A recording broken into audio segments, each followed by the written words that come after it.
Hola chicos, ¿cómo están? Buenos días. Hoy la señora de música los saluda para otra nueva clase. Bueno, espero que hayan tenido un lindo fin de semana, que se sigan cuidando mucho. La clase de hoy vamos a hablar sobre los sonidos de nuestro cuerpo. Nuestro cuerpo como un instrumento.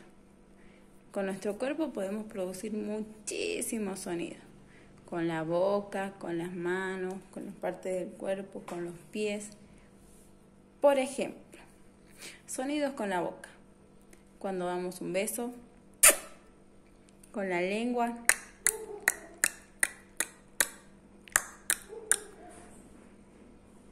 cuando soplamos,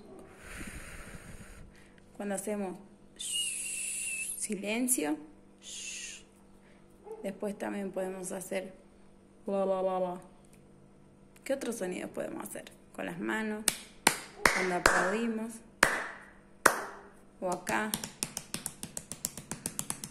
o acá. Inflamos el cachete.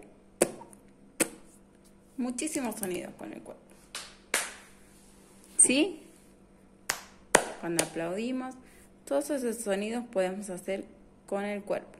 La seño les va a mostrar otros videitos donde vamos a hacer otros sonidos con las diferentes partes del cuerpo para que ustedes hagan en familia. ¿Sí? Bueno.